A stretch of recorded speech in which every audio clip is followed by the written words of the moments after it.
వారాహి అమ్మవారి కథ. వారాహి దేవి హిందూ మత విశ్వాసాల ప్రకారం అమ్మవారి శక్తి రూపాలలో ఒకటి. ఈమెను సప్త మాతృకలలో ఒక ఆమెగా, దశమహావిద్యలలో ఒక ఆమెగా కొలుస్తారు. ఈమె వరాహి అంటే పంది ముఖం కలిగి ఉంటుంది. ఈమెను లక్ష్మీదేవి స్వరూపంగా కూడా కొందరు కొలుస్తారు.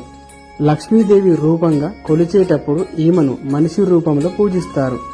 ఈమెను ఆరాధిస్తే జీవితంలో ఎదురయ్యే అడ్డంకులన్నీ తొలగిపోతాయని, శత్రు భయమే ఉండదని, అపార జ్ఞానం సిద్ధిస్తుందని, శక్తి జాగృతమవుతుందని చెప్తారు. వారాహి దేవి పేరు ఉన్న మూల మంత్రాలను, అష్టోత్తరాలను పఠిస్తే సకల జయాలు సిద్ధిస్తాయి అన్నది భక్తుల నమ్మకం. మరి ఇంతటి శక్తివంతమైన వారాహి అమ్మవారి గురించి ఆసక్తికర విషయాలను మనం ఇప్పుడు తెలుసుకుందాం. ఈమె వరాహస్వామి అర్ధాంగి, శివుడు నుండి శివాని, విష్ణు నుండి వైష్ణవి, బ్రహ్మ నుండి బ్రాహ్మిణి. ఇలా వారాహస్వామి నుండి వరాహి ఉద్భవించింది. దేవి మహాత్యం ప్రకారం రక్త బీజుడనే రాక్షసుడిని సంహారం కోసం దుర్గాదేవి తన దేహం నుండి మాతృకలను సృష్టించింది. అలా పుట్టుకొచ్చిన మాతృకలతో రాక్షసుడిని, అతని సేనను సంహరిస్తుంది. శంభుడు, దుర్గాదేవి ద్వంద్వ యుద్ధం కోసం అమ్మని సవాల్ చేస్తే ఆమె తిరిగి మాతృకలను తనలో ఇముడ్చుకుని రాక్షసుడిని సంహరిస్తుంది.